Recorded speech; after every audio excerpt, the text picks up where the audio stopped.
Assalamu alaikum dear students, welcome to Learn by Heart Biology Class 9।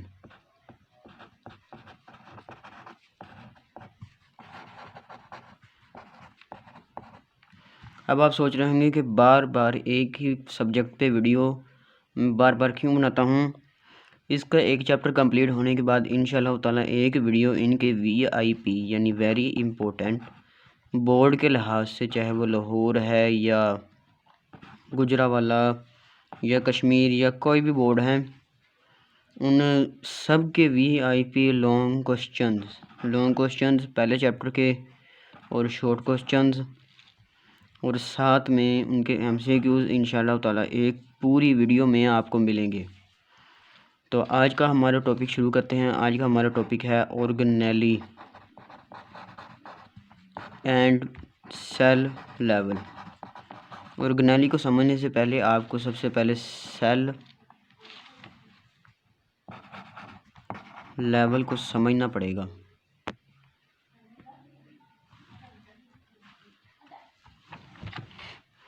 Cell level को समझने के लिए आपको पिछले रिवाइज करने पड़ेंगे मॉलिक्यूल। जब बहुत से मॉलिक्यूल्स इकट्ठे असेंबल होते हैं तो उनसे सेल लेवल यानी सेल बनता है। सेल की डिफाइन क्या है? Basic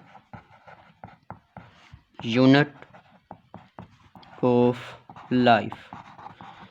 cell level basic unit of life है, यानी लाइफ का बेसिक यूनिट है। इसके बगैर लाइफ पॉसिबल ही नहीं है। सेल थ्योरी का आपने कॉन्सेप्ट ज़रूर सुना होगा, जिसका पहला या दूसरा या तीसरा शायद यही है कि all organisms are composed of one or more cell. इस लिहाज से सेल की इंपॉर्टेंस आप खुद ही जान लीजिए। बहुत से मॉलिक्यूल्स खुद को एक पैटर्न में, एक पार्टिकुलर वे में असाइन करते हैं और कुछ सब सेलुलर स्ट्रक्चर्स बनाते हैं जिनके अपने अपनी शेप्स, फंक्शन, हर चीज़ होती है, जो आगे हम डिटेल में चैप्टर नंबर 4 में डिस्कस करेंगे। जिनमें अगर एग्जांपल ली जाए तो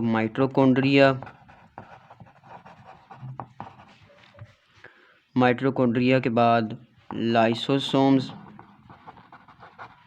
और राइबोसोम्स। सबसे मेन कंपोनेंट बाजू का MCQ भी पूछ लिया जाता है। Main component, what is the main component of plant और एनिमल सेल? उसका आंसर है साइटोप्लाज्म,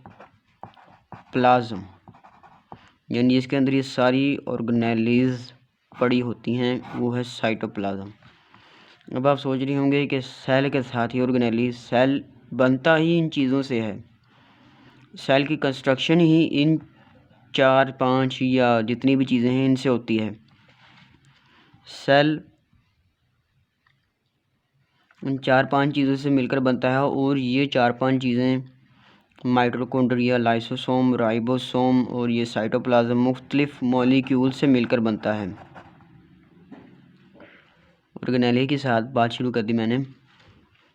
मॉलिक्यूल से मिलकर बनता है। मॉलिक्यूल जैसे कि इलेक्ट्रॉन से आगे बने थे, न्यूक्लियस से आगे बने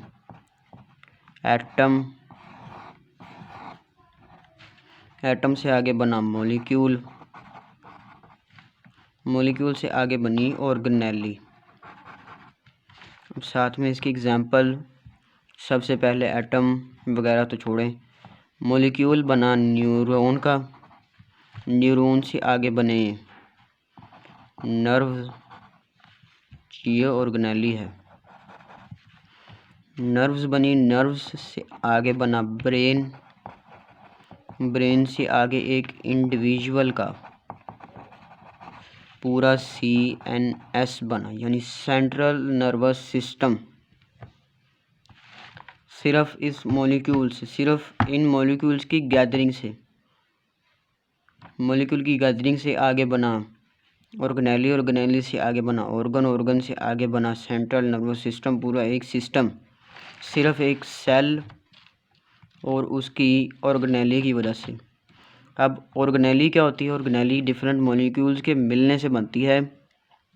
जैसे कि यहाँ पे न्यूरॉन मिले, तो नर्व्स बनी तो ब्रेन बना। इसी तरह ये सेल बनते हैं जैसे जिन्हें नर्व सेल कहते हैं, नर्व सेल।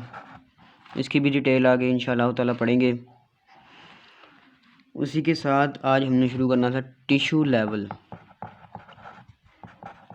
टिश्यू लेवल बहुत मज़े का टॉपिक है। टिश्यू लेवल में इसमें तो और सेल में तो डिफरेंट मॉलिक्यूल्स डिफरेंट ऑर्गेनाइज आती थे, लेकिन इनमें सेम सेल बात भूल जाते हैं, सेम सेल मिलकर एक फंक्शन परफॉर्म करते हैं जिसे टिश्यू कहते हैं। टिश्यू मुख्तलिफ तरह के होते हैं जैसे स्किन टिश्यूज़, ये फिंगर टिश्यूज़, नेल टिश्यूज़, इनकी कंपोजिशन वगैरह हर चीज़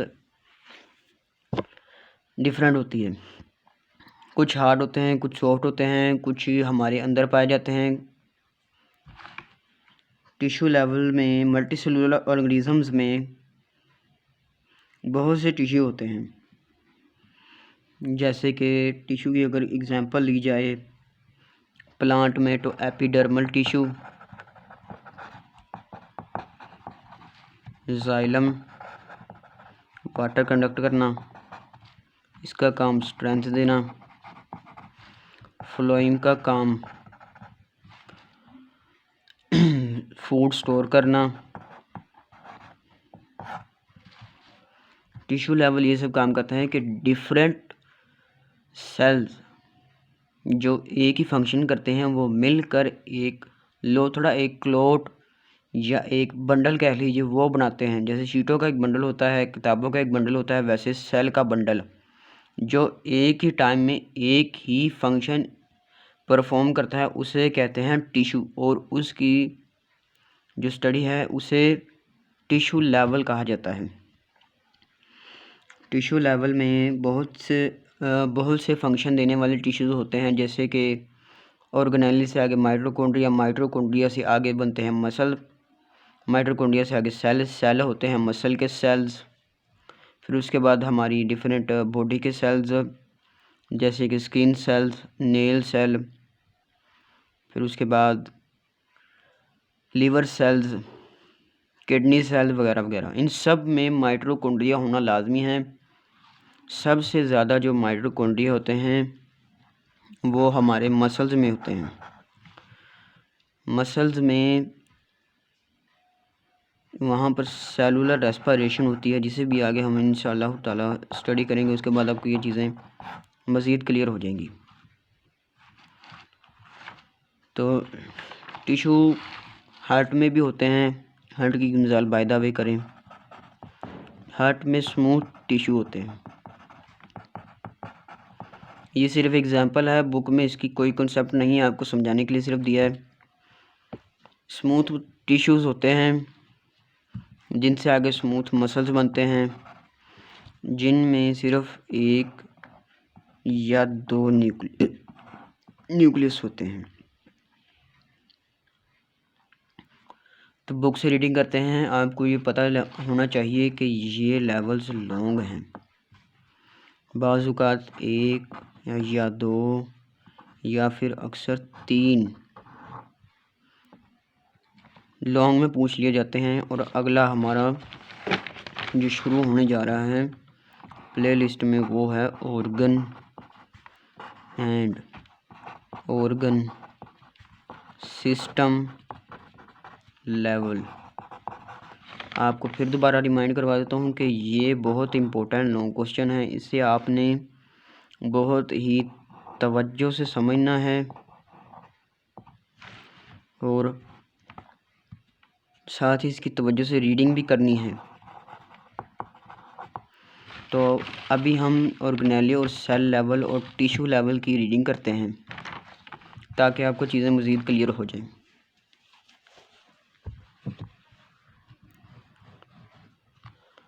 biomolecules assemble in a particular way to form organelles, ये भी आपको बता दिया था। Organelles are actually sub cellular structure, ये भी आपको बता दिया। डिफरेंट मॉलिक्यूल के मिलने से सब सेलुलर स्ट्रक्चर जैसे कि माइटोकॉन्ड्रिया वगैरह बनते हैं। And when they assemble together units of life cell की define are formed. Each type of organelle is specialised to form a specific function. जैसे आपको टिश्यू के बताया था वैसे भी इसके स्पेसिफिक फंक्शन है। फॉर एग्जांपल माइटोकॉन्ड्रिया का आपको कॉन्सेप्ट दिया गया है कि वो सेलुलर रेस्पिरेशन जो हम आगे जाके पढ़ेंगे वो परफॉर्म करता है। उसके बाद राइबोसोम जो हैं वो प्रोटीन सिंथेसिस 20 होते हैं, 10 एसेंशियल 10 नॉन एसेंशियल, इसलिए हमें 10 बाहर से लेनी पड़ती हैं और 10 हमारी बॉडी खुद सिंथेसाइज करती है। In this way function of the cell are accomplished by these specialised structures. इन स्पेशलाइज्ड स्ट्रक्चर से हमारी बॉडी का मैकेनिज्म चलता रहता है। It is an example of division of labour. बाज़ बच्चों को ये डिवीजन ऑफ लेबर का नहीं पता, मज़दूरों की तकसीम नहीं, डिवीजन ऑफ लेबर का मतलब बायो में काम की तकसीम है। काम की तकसीम के हर ऑर्गेनेली अपने अपने हिस्से का काम करेगी, या एक सेल काम तकसीम कर लेगा या एक टिश्यू काम तकसीम कर लेगा। इससे मैं फिर से कह रहा हूँ कि मज़दूरों की तकसीम नहीं समझना, इसका मतलब काम की तकसीम है। ये बाज़ औक़ात MCQs में पूछा जाता है कि डिवीजन ऑफ लेबर से क्या मुराद है। आगे आपको 4 ऑप्शन दे दिए जाएंगे। इन केस ऑफ प्रोकैरियोट्स यानी micro organisms then most protista और प्रोटिस्टा में the entire organism are composed of one cell. सिर्फ एक सेल इनमें हर एक्टिविटी परफॉर्म करता है। In the case of fungi या फंजी जो मर्जी कह लीजिए या फंगी कह लीजिए, all animals in plant organism consist of trillions of cell के एक मल्टी सेलुलर ऑर्गेनिज्म में ट्रिलियंस ऑफ सेल होते हैं। उसके बाद tissue level in multi cellular organism similar cell performing similar function are organise into groups में कह लीजिए, बंडल्स में कह लीजिए या शीट में कह लीजिए, called tissue. We can define as tissue is a group of similar cell. आपको बताया था कि same cell specialise for the performance of a common function, एक ही जैसा फंक्शन करने के लिए इकट्ठे होते हैं। Each cell in a tissue carries on its own life processes. इस ज़िंदगी भर सिर्फ अपना ही जो उनको काम दिया जाता है, जैसे कि मैदे के टिश्यूज़ का काम हाजमा करना है तो इसका भी काम हाजमा ही रहेगा, पूरी ज़िंदगी इसका कोई और काम नहीं होगा। But it also carries on some special process related to the function of the tissue. लेकिन इनमें कुछ डिवीजन ऑफ लेबर की वजह से कुछ स्पेशल प्रोसेसेस भी होती हैं जो आगे इंशाअल्लाह ताला स्टडी करेंगे। There are different type of plant tissue. Epidermal tissue जो आपको बता रहे स्ट्रैंड, ग्राउंड टिश्यू ग्राउंड से लेने में मदद देता है, जाइलम फ्लोएम आप उसकी एग्जांपल दे सकते हैं। Animal tissues are also of different types. For example nervous tissue आपको एग्जांपल दी थी, मस्कुलर टिश्यू हार्ट के टिश्यू, स्मूथ मसल जो आपको स्मूथ टिश्यू उनकी एग्जांपल दी थी। अगली बार हम इंशाअल्लाह ताला organ and organ system level study करेंगे जो कि एक बहुत इंपॉर्टेंट लॉन्ग क्वेश्चन है। इसको आपने तवज्जो से सुनना है और इसकी रीडिंग भी तवज्जो से करनी है। तो ठीक है, अपने आसपास वाले को ख्याल रखिए। बाद बानसीब बेद बेनसीब, इसको अपनी ज़िंदगी का मकूला बना लीजिए, इस पे अमल कीजिए, इंशाअल्लाह ताला कामयाबी आपके कदम चूमेंगी। जिस तरह आज हम आपको पढ़ा रहे हैं उसी तरह कई सालों बाद शायद आप भी किसी को पढ़ा रहे हों। हमारी दुआ है दिल से कि आप कामयाब हों। अल्लाह आपका और हमारा निगहबान। वल्लाहु खैरुल मता।